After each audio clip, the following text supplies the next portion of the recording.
หลักๆเลยจะเก็บก็จะเป็นลิฟต์ทั้งหมดเปิดได้เราก็จะมีกระจกตรงนี้เอาไว้แบบ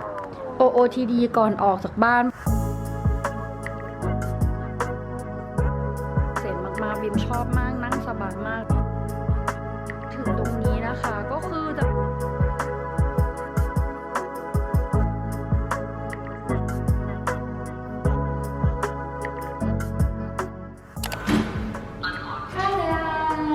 Welcome to my room tour ค่ะทุกคนเข้ามาเร็ววันนี้นะคะบิมก็จะมาทำคลิป room tour ของห้องนี้นะคะที่แบบเป็นห้องที่บิมอยู่มาสักพักแล้วบิมว่าหลายๆคนเนี่ยน่าจะคุ้นหน้าคุ้นตาเพราะว่าบิมก็ใช้เวลาส่วนมากในบล็อกในห้องนี้นะคะแต่ว่าวันนี้บิมตั้งใจจะมาเปิดแล้วก็เจาะดีเทลในห้องนี้ต่างๆนะคะให้ทุกคนดูก็เดี๋ยวมาดูกันว่าห้องนี้มีอะไรบ้าง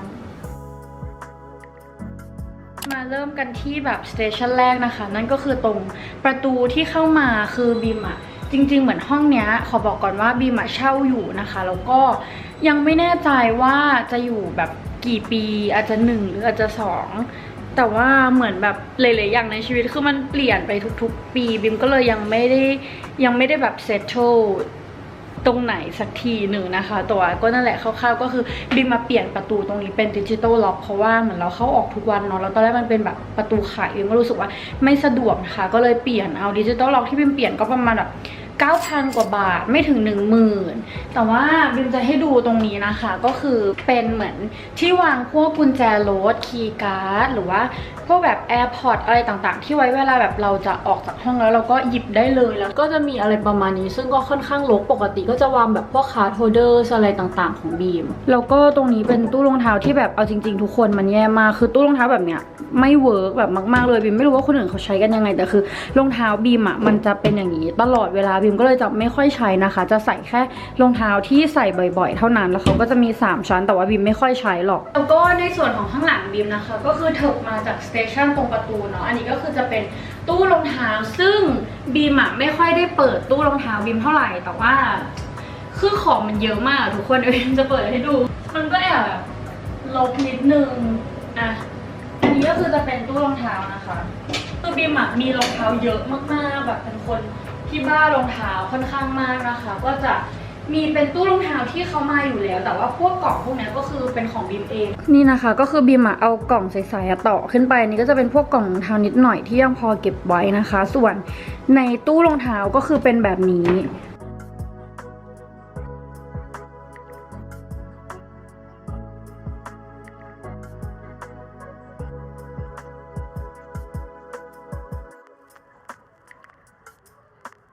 ก็คือแบบ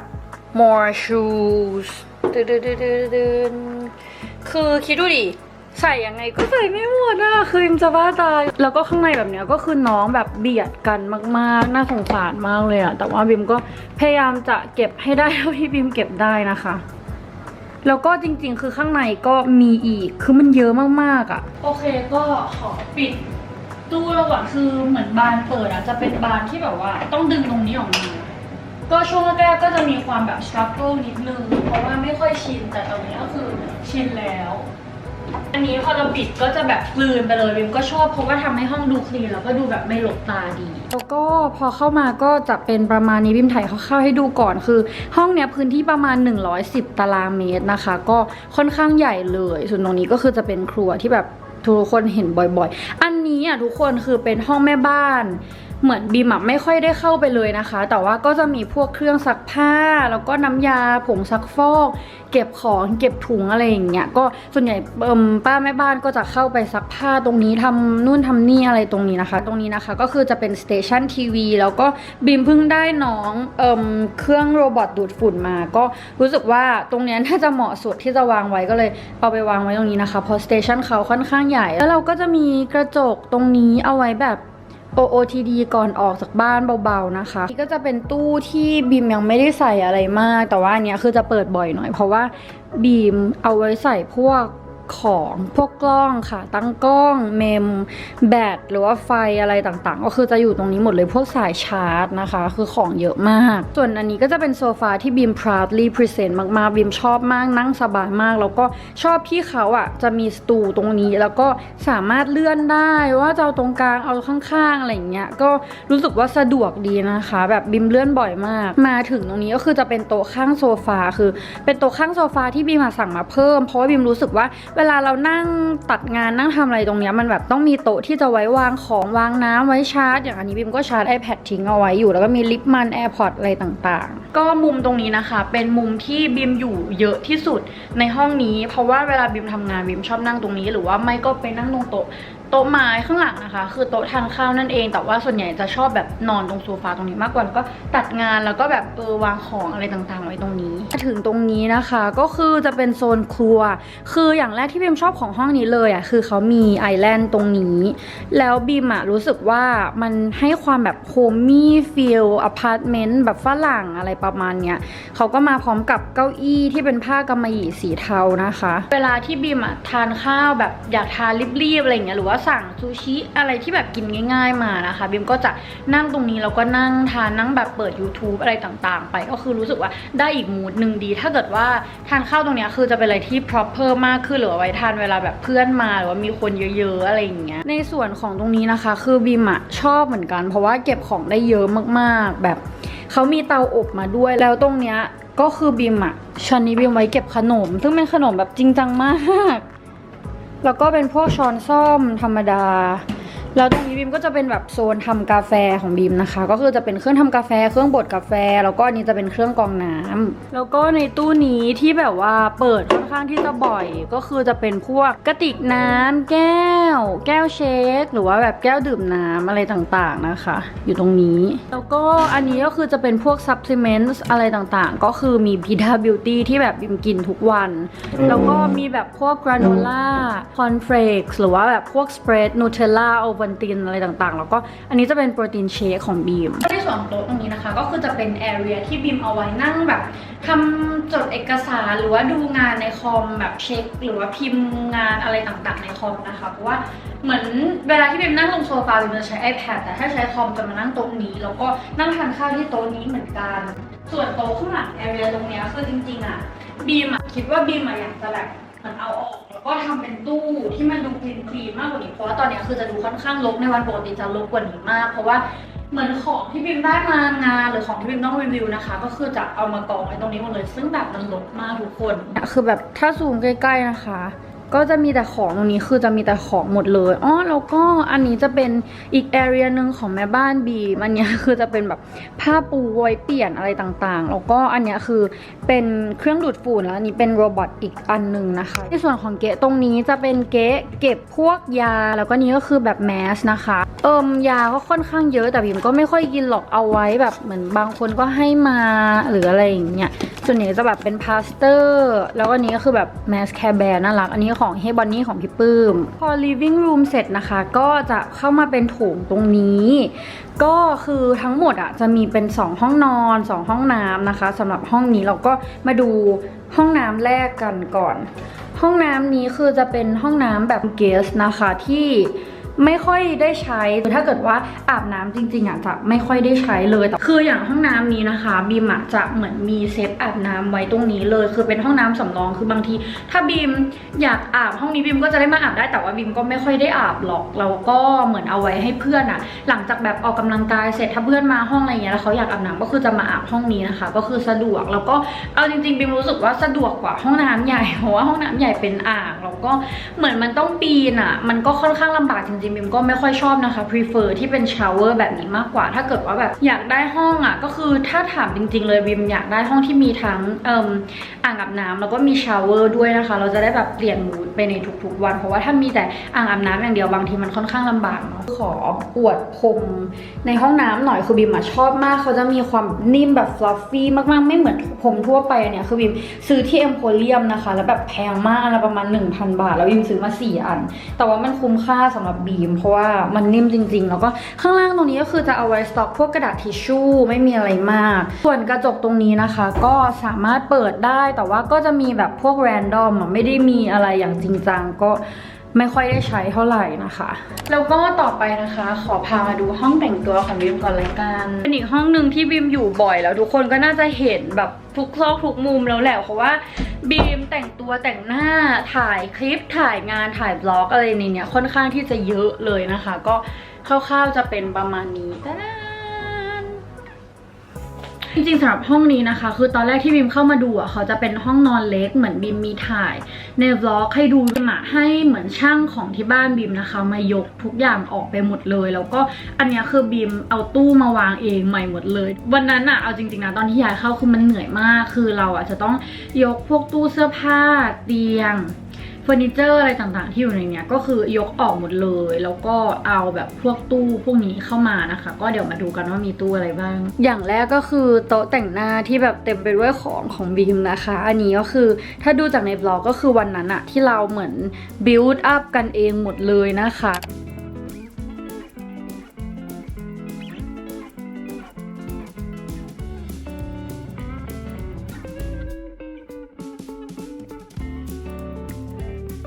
ประมาณนี้แล้วก็ตรงนี้ก็คือจะเป็นหวี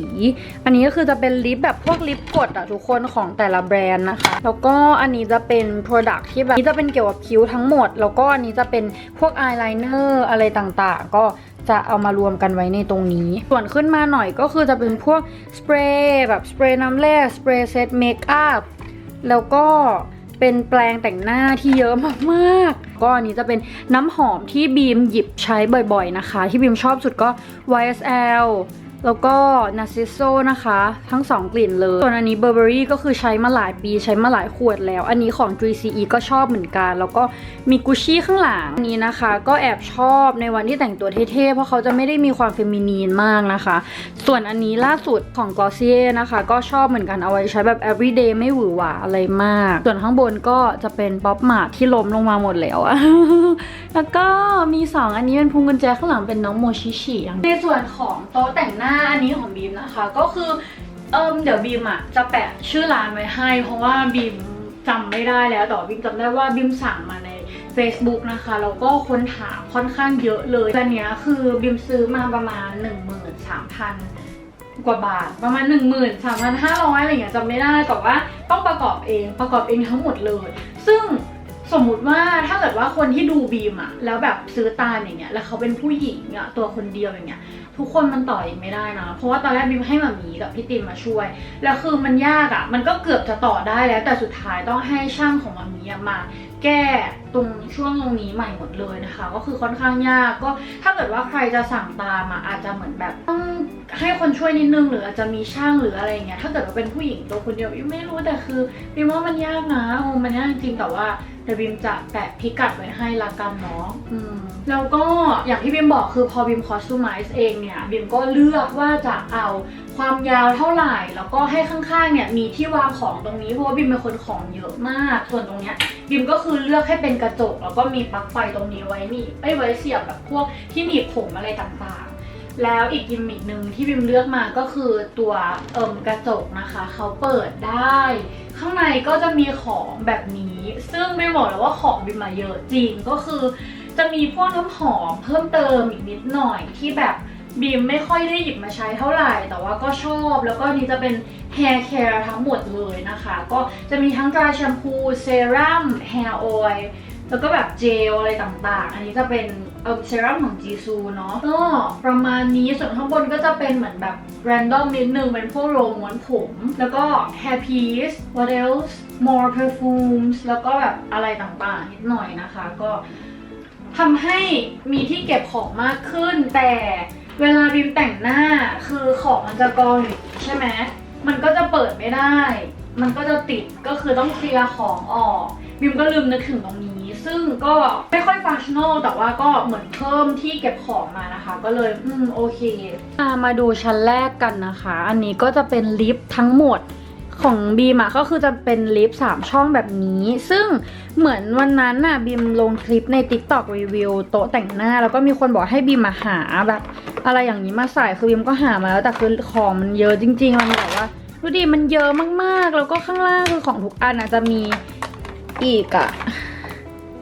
แบบเนี้ยทุกคนมันเยอะจริงๆนะมันก็เลยเหมือนไม่สามารถเป็นสัดเป็นส่วนได้เบอร์นั้นแล้วเนื่องจากของมันแบบเนี่ยอย่างนี้คือเยอะจริงบอกเลยก็พยายามจะ organize นะคะให้แต่ละอย่างอะมาอยู่ด้วยกันอย่างเช่นอันนี้ก็จะเป็นลิปของ Dior คือเป็น Dior lover เป็นสาวก Dior คือจะมีทุกอย่างของ Dior ค่อนข้างที่จะเยอะกว่าของอันอื่นนะคะแล้วก็อันนี้จะเป็นพวกลิปแบบลิปไลเนอร์ลิปกดอะไรอย่างนี้ส่วนอันนี้ก็คือจะเป็นลิปของเกาหลีอันนี้ก็จะเป็นพวกกิฟต์หนีบผมที่บิมเอาไว้หนีบตอนบิมไปออกกำลังกายนะคะอันนี้ของ Pamela Pixie เนาะอันนี้ก็จะเป็นสครันชี่ของเชลีนอันนี้เป็นสครันชี่ของ Dior นะคะไม่ค่อยได้ใช้เท่าไหร่ไม่รู้จะเอาน้องไว้ตรงไหนก็เลยเอามาไว้ตรงนี้ก่อนส่วนอันนี้ก็คือจะเป็นพวกยางมัดผมไว้แบบหยิบง่ายๆตอนที่บิมไปออกกำลังกายแล้วก็อันนี้จะเป็นกล่องของกิฟต์ดำทั้งหมดอันต่อไปนะคะก็จะเป็นพวกพาเลตอันนี้จะเป็นพาเลตตาที่เป็นแบรนด์เกาหลีนะคะมีของชาร์ลอต2อันอยู่ตรงนี้แต่ที่เหลือส่วนมากคือจะเป็นของเกาหลีหมดเลยแล้วก็นี้จะเป็นที่ปัดแก้มนี่ก็คือรวมๆกันนะคะที่ปัดแก้มทั้งหมดอยู่ตรงนี้ที่เป็นแบบฝุ่นนะมีแบบสติ๊กแบบครีมแบบที่เป็นแท่งก็คือจะอยู่ตรงนี้หมดเลยเนี่ยนี่ก็จะเป็นแบบพวกสติ๊กแท่งแต่นี้ใช้บ่อยก็เลยเอามาไว้ตรงนี้แล้วก็อันนี้จะเป็นพวกลิปมันลิปบาล์มลิปมีสีแล้วก็แบบพวกพอตที่เป็นแบบนี้นะคะไปต่อค่ะก็มาถึงชั้นนี้อันนี้จะเป็นคูชั่นทั้งหมดอันนี้ก็จะเป็นคูชั่นของ Gucci นี่แป้งเซวาก็ดีเหมือนกันนะแล้วก็เป็นแบบอันนี้คูชั่น Dior 2 อันอันนี้ก็จะเป็น Clio แล้วก็ Laneige แล้วอันนี้จะเป็นพวกรองพื้นที่เป็นแบบขวดแล้วก็โทนอัพต่างๆรองพื้นไม่ค่อยได้ใช้เลยก็เลยจะไปอยู่ข้างล่างซะหมดนะคะพวกแบบรองพื้นอะไรอย่างเงี้ยไม่ค่อยได้ใช้เลยอะปกติบิมจะชอบใช้คูชั่นมากกว่าแล้วก็อันนี้จะเป็น random นิดหน่อยอะอันนี้ก็แบบ very random แหละมีแต่อะไรก็ไม่รู้นะคะแบบไม่รู้จะไว้ไหนก็ไว้ตรงนี้ก่อนแล้วก็อันนี้จะเป็นเบสก็คือ Bobbi Brown อันนี้เป็น Magic Cream ของ Charlotte แล้วก็เป็นพวกสปอนจ์อะไรอย่างเงี้ยบิมเอามาใส่แบบนี้นะคะจะได้ไม่สกปรกมาต่อนะคะเราจะไปกันอย่างรวดเร็วเพราะว่า very detailed อันนี้ก็จะเป็นพวกขนตาต่างๆที่บิมใช้บ่อยๆนะคะนั่นก็คือเป็นเกะขนตาแต่ตอนแรกจะทำเป็นเกะขนตาอย่างเดียวแต่เหมือนพวก eye palette ต่างๆฟิตไม่พอก็เลยพวก eye palette นะคะต้องมาอยู่ตรงนี้แล้วก็อันนี้ก็คือจะเป็นพวก palette แบบของ Charlotte แล้วก็ Hourglassอะไรประมาณนี้นะคะก็จะต้องมา mix กับขนตานี้แล้วก็ต่อมาเป็นhair stuff พวก hair clips hair claws อะไรต่างๆกิฟต์แล้วก็อันนี้เป็นอุปกรณ์แบบที่ดัดขนตาไฟฟ้าพวกแหนบแล้วก็อันเนี้ย sharpener ก็จะประมาณนี้ส่วนใหญ่จะเป็นพวกของเกี่ยวกับผมอะไรอย่างนี้นะคะส่วนอันนี้เป็นพวกสต็อกของที่เอาจริงบิมแทบไม่เคยเปิดเลยเพราะว่าจะเป็นของที่เหมือนแบบเราใช้อยู่แล้วเรามีสต็อกเอาไว้นะคะลิปมัน Torrident is the best บิมใช้มาเยอะมากๆแล้วก็จะเป็นลิปมันของ Laneige อันเล็กๆอะไรอย่างเงี้ยเป็นแบบพวกของสต็อกที่บิมเก็บเอาไว้ส่วนด้านนี้ก็คือที่ม้วนผมที่ใช้บ่อยๆ hair dryer อันนี้ก็จะเป็นแบบ Foreo Mask Makeup Wipes อันนี้มีพาเลตตาอยู่ข้างล่างอะไรแบบเนี้ยก็คือพวกที่เหมือน categorize ไม่รู้จะไปอยู่ตรงไหนว่ามอยตรงนี้ก่อนแล้วก็อันนี้จะเป็น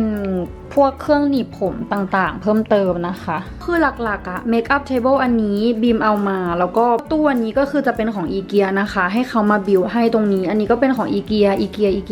คืออีเกียหมดเลยทั้งห้องต่อกันที่เป็นตู้กระเป๋านะคะนี่จะเป็นตู้กระเป๋า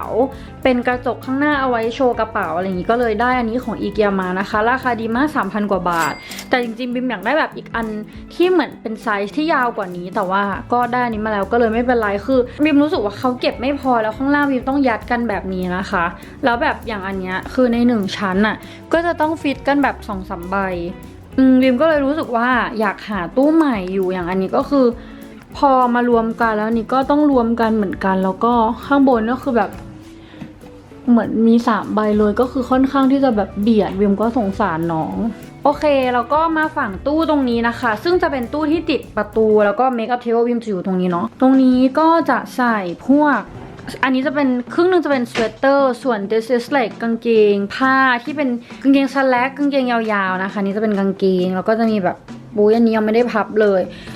เป็นพวกคาร์ดิแกนนะคะนี่ก็จะเป็นแบบพวกชุดกางเกงขาสั้นคือเสื้อผ้าจะแบบดูรกบ้างเพราะว่าเหมือนแม่บ้านอ่ะก็คือจะมาอาทิตย์ละครั้งนะคะแล้วก็ส่วนใหญ่เขาจะเป็นคนพับผ้าให้แล้วก็เก็บผ้าอะไรอย่างเงี้ยแบบจัดตู้เสื้อผ้าให้แต่ว่าอันนี้ก็คืออีก2 วันเขาจะมาก็เลยอาจจะลบก่อนส่วนตรงนี้ก็คือจะเป็นพวกเบลเซอร์ทางเบลเซอร์ครอปแล้วก็เบลเซอร์เต็มตัวต่างๆแล้วก็จะมีแบบชั้นข้างล่างตรงนี้ด้วยก็คือเป็นพวกกระโปรงแล้วก็นี้เป็นของแบบพวกหมวกไปทะเลอะไรอย่างเงี้ยก็อันนี้จะเป็นเตารีดไอ้น้ำที่บิมใช้ค่อนข้างที่จะบ่อยเพราะต้องรีดเสื้อผ้าไปถ่ายรูปอะไรอย่างนี้ส่วนอันนี้ก็คือลำโพงเวลาบิมแต่งตัวบิมชอบฟังเพลงแล้วก็มาถึงตู้นี้นะคะคือถ้าทุกคนจำได้คือจะเป็นตู้ที่ตอนแรกไม่มีบานแล้วบิมก็ไปสั่งบานมาเพิ่มนะคะเพราะว่ามันรกมากไหนก็คือหลักๆเลยจะเก็บอันนี้จะเป็นเดรสยาวทั้งหมดอยู่ข้างล่างแล้วก็อันนี้จะเป็นเดรสสั้นที่บีมแบบเหมือนจะมีโอกาสได้ใส่บ่อยกว่าตัวอื่นๆก็จะเอามาแขวนไว้บนนี้ส่วนอันนี้คือเสื้อเชิ้ตของบีมจะชอบใส่ในวันสบายๆหรือว่าใส่คลุมชุดออกกำลังกายอะไรเงี้ยก็คือจะอยู่ตรงนี้หมดเลยทุกคนดูดิมีเชิ้ตขาวประมาณ10 กว่าตัวแต่ว่าชอบอยู่ประมาณ2 ตัวอะไรอย่างเงี้ยแต่ว่าก็เก็บน้องเอาไว้บีมก็จะไล่สีก็คือ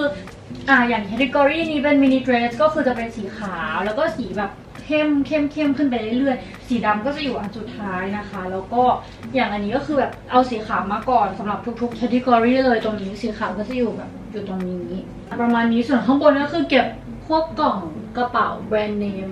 ต่างๆอยู่ข้างบนตู้ก็จะมีตู้นี้ด้วยแต่แบบทุกคนอย่าดูเลยจริงๆเพราะว่าไม่ได้จัดเลยคือจะเป็นพวกเสื้อผ้าที่เหมือนกองเอาไว้นะคะแล้วก็ข้างบนจะเป็นพวกกระเป๋าต่อมาเป็นอันนี้ก็คือจะเป็นพวกเสื้อครอปเมื่อก่อนบิมจะชอบใส่เสื้อครอปกับกางเกงสเวตแพนท์อะไรอย่างเงี้ยแต่เดี๋ยวนี้ไม่ค่อยใส่แล้วก็มีเยอะเหมือนกันนะอันนี้ก็คือจะเป็นเลือกมาแค่ที่เป็นสีขาวกับสีดำอยู่ตรงนี้ส่วนลงมาตรงนี้จะเป็นพวก accessory tray ของบีมนะคะอันนี้บีมสั่งทำที่อีเกียนะทุกคนเป็นสิ่งที่แบบชอบมากๆคุ้มค่าที่สุดคือเขาดึงออกมาอย่างนี้ใช่ไหม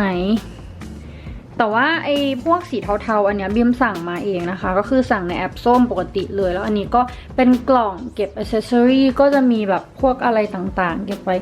ตรงนี้บีมก็จะเป็นแบบแหวนอันนี้ต่างหูอันนี้จะเป็นสร้อยที่แบบค่อนข้างที่จะรกแล้วก็จะมีอันนี้มาใหม่แต่ว่าอันนี้ยังจัดไม่เสร็จคือจะเป็นพวกที่ใส่สร้อยข้อมือนะคะคือเหมือนจริงๆเมื่อก่อนบีมจะมีสร้อยข้อมือไม่ได้เยอะแต่ว่าหลังๆรู้สึกว่าชอบก็เลยพอซื้อเยอะขึ้นก็เลยเหมือนสั่งอันนี้มาก็รู้สึกว่าสวยดีเหมือนร้านแบบขายของอันนี้จะเป็นพวกสร้อยมุกนะคะสร้อยมุกทั้งหมดแล้วก็อันนี้จะมีแบบกล่องเก็บอิสเซอรี่น่ารักมากแต่ยังไม่ได้เก็บของเข้าไปของทั้งหมดจะอยู่ข้างล่างแล้วก็อันนี้จะเป็นที่แขวนสร้อยประมาณนี้ที่แขวนสร้อยอันนี้เหมือนมีซื้อมาให้คือบิมก็จะเอาไว้แบบแขวนสร้อยอะไรต่างๆจะได้หาง่ายขึ้นส่วนอันนี้ก็คือเป็นแว่นกันแดดเหมือนเดิมเป็นแบบนี้อันนี้อิสเซอรี่ผมที่แบบทุกคนคือมันต้องจัดการแบบมากๆคือมีแบบทุกสิ่งอย่างเหมือนร้านขายของเลยทั้งกิฟต์ทั้งที่พวกผมที่คาดผมหนังยางอะไรก็ไม่รู้เต็มไปหมดก็เกณฑ์นี้จะเป็นแบบพวกเสื้อที่หาแคตตากรีไม่ได้นี่ก็จะเป็นกางเกงยีนนะคะก็จะพับเก็บแบบนี้เพราะว่าจริงๆอยากแขวนมากกว่าแต่ว่ามันไม่มีที่แขวนแล้วก็อันนี้จะเป็นชุดที่จะต้องถ่ายรูปรีวิวนะคะจะอยู่ในตะแกรงข้างล่างแบบนี้มาถึงตรงนี้ก็จะเป็นพวกชุดเซตต่างๆนะคะแบบที่มีทั้งเสื้อทั้งกางเกงเวลาบีมอยากใส่เป็นเซตอะไรอย่างเงี้ยจะมาเปิดเกมนี้อันนี้จะเป็นพวกกางเกงคาร์โก้ของบีมอันนี้ก็จะเป็นพวกเสื้อยืดต่างๆทั้งหมดอยู่ตรงนี้เสื้อยืดเยอะมากแต่ว่าไม่ได้ใส่เลยเป็นคนแบบไม่ค่อยใส่เสื้อยืดรู้สึกว่าใส่เสื้อยืดแล้วไม่ค่อยสวยก็ไม่ได้ใส่แต่ว่าเยอะมาก ส่วนอันนี้โหเกียร์นี้แทบไม่เคยเปิดจะเป็นพวกกางเกงยีนขาสั้นกระโปรงขาสั้นแบบกระโปรงสั้นๆอะไรเงี้ยเดี๋ยวนี้ไม่ค่อยใส่กางเกงยีนขาสั้นแล้วก็เลยไม่ค่อยได้เปิดแล้วนะคะมีราวผ้าไว้1 อันไว้เวลาบิมแมทชุดบิมจะมาแขวนหรือว่าจัดชุดไปเที่ยวไปต่างจังหวัดอะไรเงี้ยก็คือจะเอาทั้งหมดมาแขวนก่อนเผื่ออันไหนต้องรีดนะคะรู้สึกว่าชีวิตดีขึ้นเกะแรกสำหรับตู้นี้นะทุกคนคือเสื้อกล้ามใส่สบายของบิมเป็นคนแบบชอบเสื้อกล้ามมากๆก็จะมีเยอะมากๆเลยคือแบบบางทีก็หาไม่เจอก็ลืมไปแล้วก็เลยชอบซื้อของซ้ำแล้วก็อันนี้จะเป็นชุดนอนของบีมส่วนอันนี้จะเป็นชุดออกกำลังกายทั้งหมดนะคะจะอยู่ในเกณฑ์นี้แล้วก็อันนี้จะเป็นที่เก็บแบบพวกคอนแทคเลนส์ของจิปาถะอะไรต่างๆส่วนอันนี้ก็คือเหมือนบีมยังไม่รู้ว่าจะใส่อะไรแต่ว่าป้าแม่บ้านก็คือเอาของที่เขาไม่รู้จะใส่ตรงไหนมาใส่ตรงนี้ให้บีมอันนี้ก็คือจะเป็นเกะกางเกงยีนอีกเกะหนึ่งเพราะว่ามีกางเกงเยอะมากส่วนอันนี้ก็คือแบบพวกของอันนี้ก็คือแบบเสื้อในแบบแปะปีกนกซิปล็อกเวลาใส่ไปต่างประเทศอะไรอย่างเงี้ยแล้วก็ตรงนี้นะคะก็คือจะเป็นกระเป๋าที่เหลือนะคะก็บีมไล่สีน้องเอาไว้เห็นปะน่ารักมากก็คือบีมอยากหาที่ให้กระเป๋ามาตั้งนานแล้วนะคะก็เลยสั่งทำตู้นี้เพื่อที่จะมาไว้กระเป๋าโดยเฉพาะก็รู้สึกว่าค่อนข้างที่จะแฮปปี้คือตอนแรกมันก็ค่อนข้างที่จะเป็นระเบียบกว่านี้แต่นี่ก็รกแล้วก็เหมือนข้างบนมีอีกแต่ว่าไม่รู้จะใส่อะไรนะคะจบกับห้องแต่งตัวนะคะเดี๋ยวมาดูอีกห้องหนึ่งกันก็คือจริงๆแล้วประตูเขาว่าจะติดกันแบบนี้เลยนะก็คือใกล้กันมากอันนี้ก็จะเป็นห้องนอนนะคะจริงๆคือห้องนอนบีมไม่มีอะไรเลยก็คือมีแค่เตียงที่อยู่ตรงนี้แล้วก็โต๊ะหัวเตียงแล้วคือเหมือนจะมีแบบตู้อันนี้อันนึงที่อยู่ข้างหน้าซึ่งตอนแรกมีทีวีแต่บีมยกออกไปเพราะว่ากะว่าจะเปลี่ยนเป็นทีวีเล็กแต่ว่าก็ยังไม่ได้ทำนะคะก็คือไม่ค่อยได้ดูทีวีข้างในห้องอยู่แล้วปกติถ้าดูก็คือจะไปดูข้างนอกเนาะห้องนะคะหน้าต่างจะเป็นแบบนี้ก็มาถึงตรงนี้ก็คือจะเป็นตะกร้าผ้าคือเหมือนแบบผ้าที่ใช้แล้วอะไรอย่างเงี้ยก็แยกเอาแล้วก็ตรงนี้จะเป็นตู้เสื้อผ้าแล้วก็ข้างในนี้ก็คือจะเป็นแบบห้องเก็บของเหมือนกันนะคะจะอยู่แบบใกล้ๆตรงเตียงเดี๋ยวถ่ายให้ดูนั่นประมาณนี้ก็คือจะเป็นอ่างอาบน้ำอันนี้เป็นห้องน้ำใหญ่ก็ทั่วไปเลยเนาะแล้วก็บิมจะแขวนผ้าขนหนูบิมไว้ตรงนี้เนาะแล้วก็อันนี้ก็คือจะเป็นแบบพวกโซนสกินแคร์อะไรต่างๆซึ่งรกมากแล้วก็ตรงนี้จะเป็นพวกตู้สต็อกของคือบิมจะเปิดให้ดูทุกคนเป็นสกินแคร์ที่อาบน้ำอะไรต่างๆทั้งหมดอยู่ตรงนี้เหมือนร้านขายของเลยแบบคือน้องคือลึกเข้าไปแบบอีกเยอะเลยอะนี่นะคะเอาจริงๆก็ไม่รู้จะใช้ยังไงให้หมดเหมือนกันแต่ว่าก็เก็บไว้ในตู้อันนี้เนาะในห้องน้ำก็คือจะมีเหมือนที่เก็บของตรงนี้เยอะเหมือนกันบิมก็ค่อนข้างแฮปปี้เพราะว่าแบบเก็บได้หลายอย่างนี่บิมจะเก็บแบบพวกผ้าขนหนูให้แม่บ้านมาเปลี่ยนนะคะแล้วก็อันนี้จะเป็นพวกยาสีฟันแล้วก็ที่ล้างรีเทนเนอร์ทุกอย่างที่เกี่ยวกับช่องปากนะคะส่วนห้องนี้ก็จะมีที่เก็บทิชชู่เหมือนกันก่อนที่จะจบคลิปก็จริงๆเหมือนพอบิมย้ายห้องอะไรเงี้ยหลายๆคนก็ถามมีคอมเมนต์ต่างๆที่แบบบิมได้เจอนะคะก็คือถามว่าทำไมถึงไม่ซื้อเลยก็คือจริงๆแล้วบิมชอบใช้ชีวิตในเมืองเหมือนคือจริงๆบ้านบิมก็จะอยู่ที่บางแคนะคะก็คือหมามีจะอยู่ที่บ้านว่ามันค่อนข้างไกลคือรถติดมากถ้าจะเข้าเมืองแล้วก็เหมือนงานบิมส่วนใหญ่จะอยู่ในเมืองอย่างเวลามีอีเวนต์หรือว่าเวลาแบบทำอะไรต่างๆคืออยู่ในเมืองสะดวกกว่าแล้วก็ถ้าขับมาจากบ้านบิมก็คือประมาณชั่วโมงนึงแล้วแบบมันคือมันรถติดมากก็เลยเหมือนชอบอยู่ในเมืองมากกว่าว่าห้องเนี้ยคือบิมชอบมากๆเพราะว่าพื้นที่กว้างแล้วก็บิมถ่ายงานในห้องซะส่วนใหญ่นะคะก็เลยรู้สึกว่าแฮปปี้แล้วก็โฮมมี่แล้วก็กลับมารู้สึกว่าสบายใจคือห้องเป็นที่ที่บิมอยู่บ่อยที่สุดแล้วบิมก็เหมือนกลับมาชาร์จพลังมาเติมพลังอะไรอย่างเงี้ยเป็นที่ที่เราอยู่แล้วรู้สึกว่าเราสบายใจนะคะก็รู้สึกว่าห้องเนี้ยคือตอบโจทย์บิมมากๆแต่ว่าคือเหมือนในอนาคตเหมือนตอนนี้บิมก็กำลังแพลนแล้วบิมก็กำลังคิดอยู่ว่าหลังจากหมดสัญญาบิมจะทำยังไง ต่อดีคือบิมอะใจบิมนะบิมอยากซื้อคอนโดแต่ว่าอาจจะเป็นคอนโดเก่าแล้วบิมทุบแล้วรีโนเวทใหม่หมดเลยเพราะว่าบิมอะอยากได้พื้นที่ใหญ่ๆแล้วก็อาจจะเป็นแบบที่ก็อยู่ในเมืองหน่อยเหมือนอย่างบ้านอย่างเงี้ยเอาจริงๆนะแบบความดูแลมันเยอะมากแล้วก็ถ้าเกิดบิมจะสร้างบ้านอะบิมก็คิดว่าแบบบิมอยากสร้างบ้านที่แบบใหญ่มากๆแล้วคือเหมือนอาจจะตอนนี้บิมอายุ24ก็คืออาจจะยังไม่สามารถแบบดูแลทุกดีเทลหรือว่าแบบอะไรต่างๆอย่างนั้นได้ก็รู้สึกว่าอยู่คอนโดตอบโจทย์แล้วก็สะดวกกับไลฟ์สไตล์ของบิมมากที่สุดในตอนนี้นะคะแต่ก็ไม่รู้ว่าในอีกแบบ 2-3 ปีข้างหน้าตอนบิมแบบสัก26-27อะไรอย่างเงี้ยก็อาจจะอยากแบบ settle down ในบ้านสักหลังหนึ่งก็เรื่องที่อยู่ก็เป็นอีกแฟกเตอร์หนึ่งที่บิมให้ความสำคัญมากๆเหมือนบิมเป็นคนที่แบบไลฟ์สไตล์อะเปลี่ยนไปเรื่อยๆนะคะก็เลยอาจจะยังไม่ได้แบบเหมือนปักหลักสักทีนึงแต่ว่าโดยรวมคือห้องเนี้ยบิมก็แฮปปี้แล้วก็แบบมีความสุขม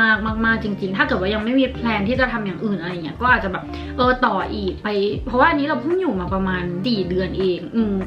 ก็นั่นแหละประมาณนั้นนะคะแวะมาตอบคำถามแล้วก็เดี๋ยววันนี้จะไปแล้วนะคะไม่รู้ว่าทุกคนจะชอบวล็อกนี้ไหมนะคะบิมก็ไม่เคยทำรูมทัวร์เหมือนกันแต่ว่าก็ตั้งใจแบบ